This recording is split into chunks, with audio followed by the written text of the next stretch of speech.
dan sel elektro sifat kualitatif dan sifat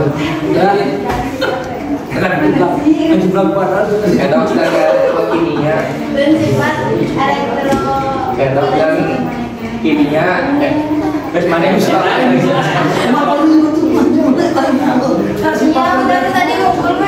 kualitatif dengan redoks redoks kimia ya udah Pak.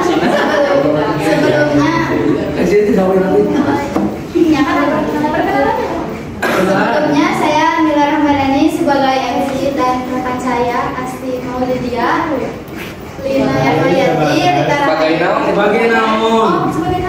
saya Asti Maulidia sebagai pemimpin doa. pokoknya tuh ya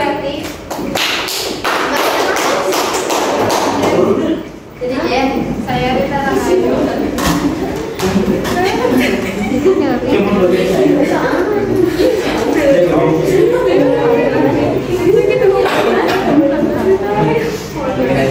Saya Fadilia sebagai dokumentasi, jadi sebagai penjuru,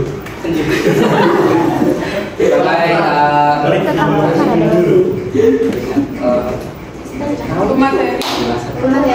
pemateri. Sebelum memulai ke presentasi, baiknya kita baca bismillah bersama-sama terlebih dahulu. Saya minta berdiri. Hadirin, mohon maaf, saya minta duduk terlebih dahulu.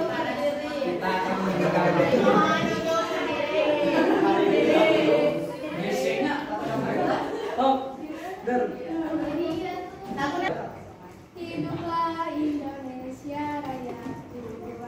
Indonesia tanah airku, tanah tumpah darahku. Di sana aku berdiri, jadi pandu ibuku. Indonesia kebangsaanku, bangsa dan tanah airku. Marilah kita berseru, Indonesia bersatu.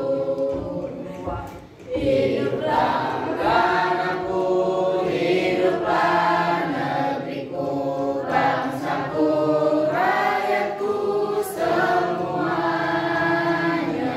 Bangunlah jiwanya, bangunlah badannya untuk Indonesia Raya. Indonesia Raya, merdeka, merdeka, tanahku, negeriku yang ku cinta. Indonesia Raya, merdeka, merdeka, hiduplah Indonesia Raya. Indonesia Raya, merdeka, merdeka, tanahku, negeriku yang ku cinta. Indonesia Raya, merdeka, merdeka, hiduplah Indonesia Raya. Hadirin mohon duduk kembali. terima kasih.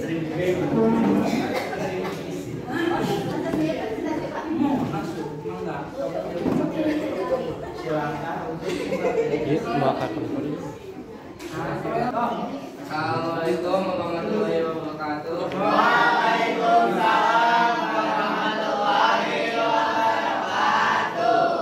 Oke, pada pembelajaran kali ini saya ambil alih dulu. Oke, kita pada kali ini kita akan belajar kita tuh. Judul lah atau judul operator sok. Sifat koligatif lautan. Ada Ada anak-anak kenapa Nyari lengkapnya. Kesalahan teknik, maaf. Ya, siap. Apa sih itu koligatif larutan? Baca. Baca. Sifat koligatif larutan adalah sifat larutan yang tidak bergantung pada jenis zat terlarut, tetapi hanya bergantung pada konsentrasi partikel zat terlarutnya. Misalnya gini nih, kamu akan melarutkan gula dengan air panas dalam jumlah yang berbeda. Jadi ada 2 gelas larutan gula ceritanya. Gelas yang pertama kamu melarutkan 3 sendok teh gula dengan 500 ml air. Sementara itu untuk gelas kedua kamu melarutkan 5 sendok teh gula dengan jumlah air yang sama, yaitu 500 ml juga. Karena gula merupakan zat terlarut dan jumlahnya lebih banyak di gelas kedua, maka sifat koligatif larutan gelas kedua akan lebih besar dibanding sifat koligatif larutan di gelas pertama. Paham ya? Lanjut. Kenapa ya simbol dari keempat sifat koligatif larutan itu berbeda-beda? Oh, sebentar ini kenapa tuh? Terus arti dari setiap simbolnya itu apa sih? Apa tuh? Tenang dulu guys, materi itu akan kamu kerjakan kok. Tapi sebelumnya kamu harus pahami dulu tentang konsep awal sifat koligatif larutan. Ada 3 hal, yaitu konsep larutan elektrolit dan non elektrolit. Larutan elektrolit dan non elektrolit. Larutan elektrolit adalah larutan yang dapat menghasilkan arus listrik. Kok bisa? Mirip ya? Hal ini karena larutan elektrolit dapat menghasilkan ion-ion yang bergerak bebas dalam larutannya. Sedangkan larutan non elektrolit tidak bisa menghantarkan arus listrik karena molekul terlarutnya tidak terionisasi di dalam larutannya.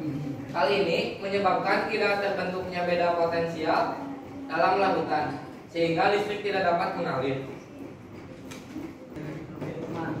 Perbedaan larutan elektrolit kuat dengan larutan elektrolit lemah. Nah, karena larutan dibagi menjadi 2, maka sifat koligatif larutannya pun terbagi jadi 2, yaitu sifat koligatif larutan elektrolit dan sifat koligatif larutan non elektrolit. Elektrolit kuatnya terionisasi sempurna dengan derajat ionisasi A banding 1, ya kan? Alfa banding 1. Contoh reaksinya adalah NaCl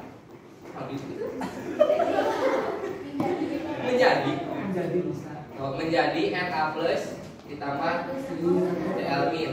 Dan yang elektrolit kuat tidak punya tatapan kesetimbangan. Tetapan keseimbangan. Contohnya NaCl, NaOH, HNO3. Untuk elektrolit lemah terionisasi sebagian dengan derajat ionisasi 0 kurang dari alfa. Reaksinya adalah Hf menjadi H plus ditambah F-. Elektrolit lemah juga punya tatapan kesetimbangan Ka atau Kb. Contohnya Hf, CH3COOH, AlOH3. Next. Sok sama soal. Garam yang terbuat dari garam NaCl, garam NaCl, Mr 59 gram atau mol dalam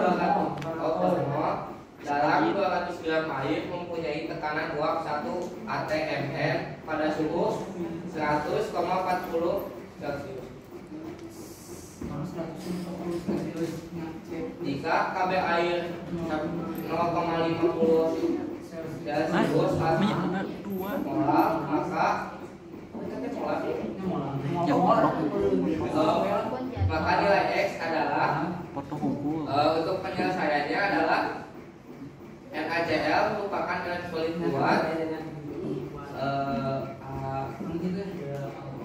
alfa sama dengan 1 dengan jumlah ion N sama dengan 2, jadi I N theta Tb sama dengan Kb dikali X dikali I. Ya. Nah, jadi si angka-angka di atas saja masuk ke handap sesuai dengan rumus 100,4 saja di bawah dikurangi 100 dina suhunya tahun ya langsung di sama dengan 0,5 tambah nama kita tadi kali 2 sama dengan saya kali 2 gitu mengerti ya kali 2 apa nama di 4,72 0,5 X sama dengan kamu saya tadi jadi mohon dimengerti ya iya pertama kali dah ini wajar nilai itu nama isi nama 4,72 Manusia biasa. Next. Bisa ditanya ke untuk materi yang kedua adalah pengertian redox dan sel elektrokimia. Untuk ke satu, contoh redox dalam kehidupan sehari-hari yaitu proses pengeringan rambut. Pengeringan. Sumpah cat mah papi. Macam salah. Pengeringan rambut terjadi reduksi karena adanya penambahan amonium tioglikolat yang proses pewarnaan peningkatan kualitas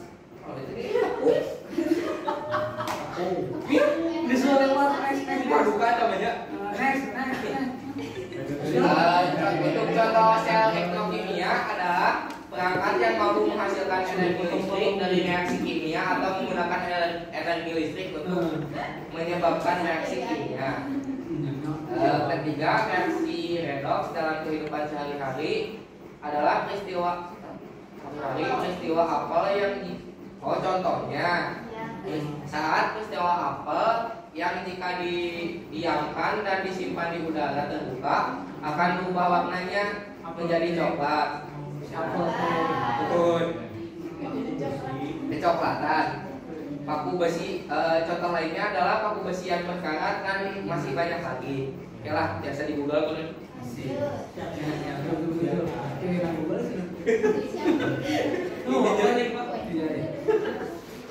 Apa sih itu molaritas? Jawablah tuh.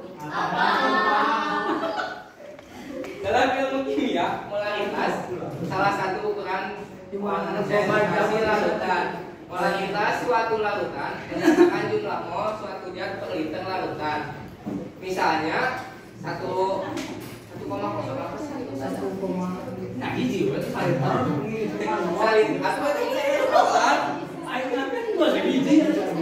1 liter larutan mengandung 0,5 mol senyawa X. Maka larutan ini disebut larutan setengah molar.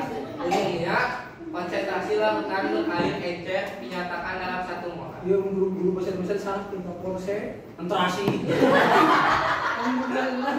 Sih aku coba versi apa dengan kamu? Itu lagi nulis apa? Tulis apa? Oh iya.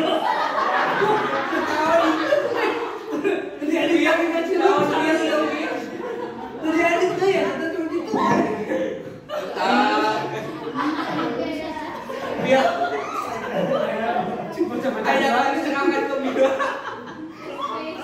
Ini kan next thing lah. Itu kesalahan yang barusan karena mendeteksi can mau nih. Sambung baru jam terakhir. Udah terbiasa, Bima. Malu.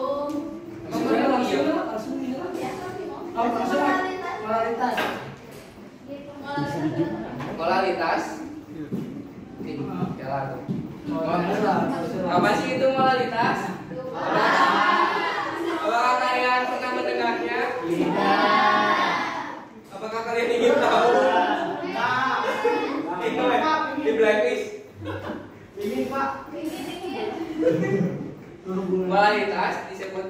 sebagai konsentrasi molar.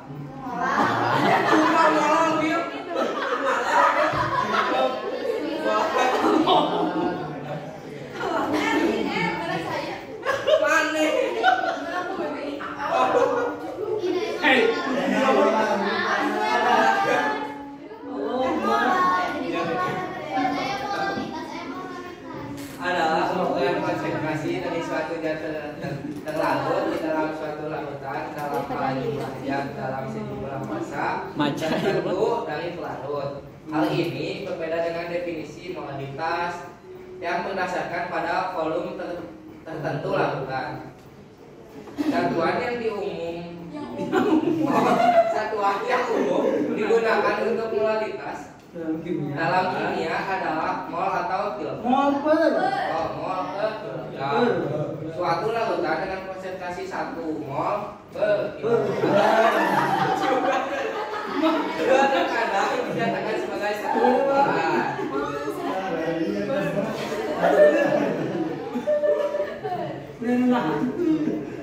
Oke, next. Ya,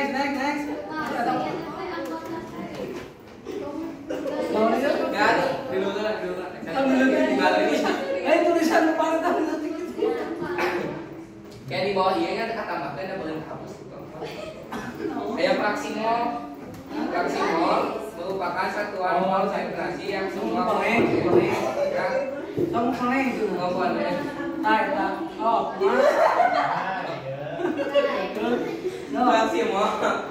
fraksi mol merupakan satuan konsentrasi yang semua komponen larutannya dinyatakan berdasarkan mol. Fraksi mol komponen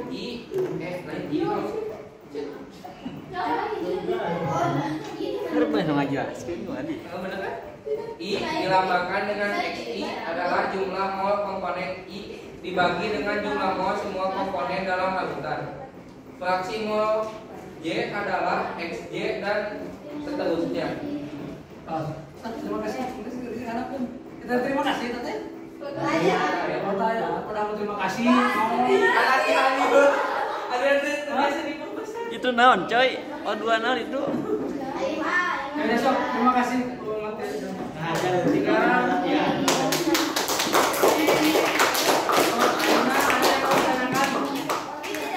Untuk pembelajaran hari ini apakah ada yang ditanyakan? Sebutkan nama dari kelompok mana? Perkenalkan, nama saya Siti Raisa, saya dari kelompok 1. Izin untuk bertanya, bagaimana contoh reaksi NaCl menjadi NA+ dan Cl- dapat dikatakan terionisasi sempurna dengan derajat ionisasi alfa sama dengan 1. Terima kasih untuk Siti yang sudah bertanya. Kami akan memproses dulu jawabannya karena saya juga masih belajar, tidak tahu apa yang Siti tanyakan. Jadi untuk menunda pertanyaan Siti, apakah ada kelompok lainnya yang akan menanyakan?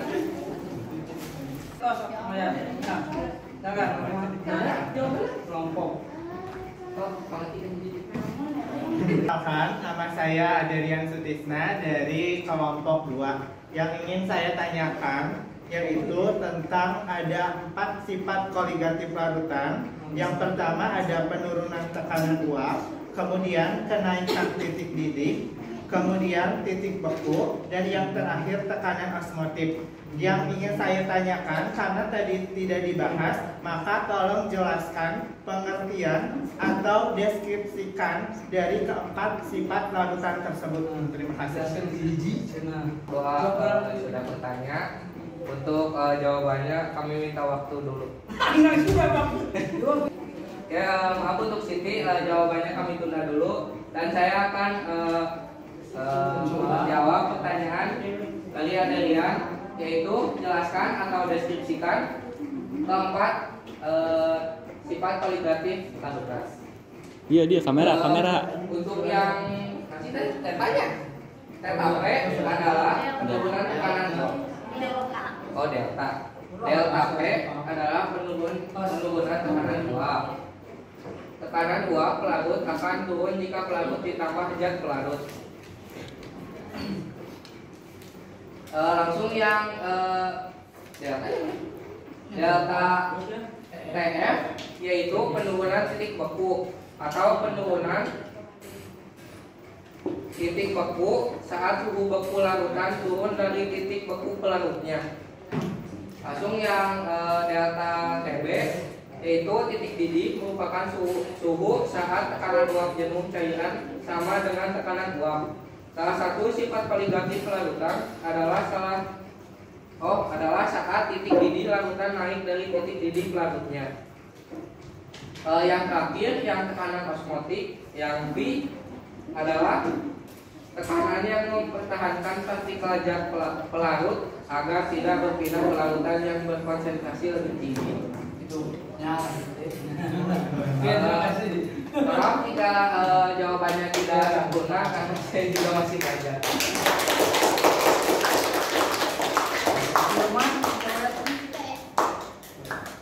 Oke, untuk saya akan menjawab pertanyaan dari Siti. Mohon maaf kami membutuhkan waktu yang lama untuk menjawab pertanyaannya.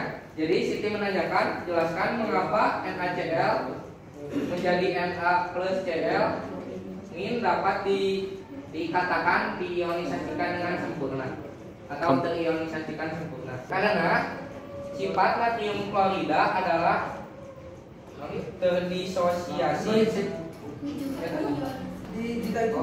terionisasi secara sempurna dalam air. Ketika dilarutkan dalam air, seluruh massa natrium klorida akan membentuk kation natrium Na+ dan anion klorida Cl-. Sifatnya yang terionisasi sempurna dalam air membuat larutan natrium klorida adalah larutan elektrolit kuat yang dapat menghasilkan listrik. Jadi kunaon eta tiasa ada tiasa terionisasikan sempurna karena si natrium klorida akan membentuk kation natrium Na+ dan anion klorida Cl.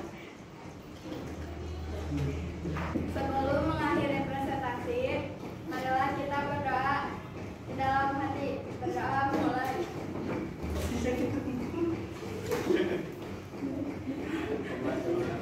Selesai. Kita akhiri dulu presentasinya. Dilanjutkan hari esok. Sekian dan terima kasih. Wassalamualaikum warahmatullahi wabarakatuh.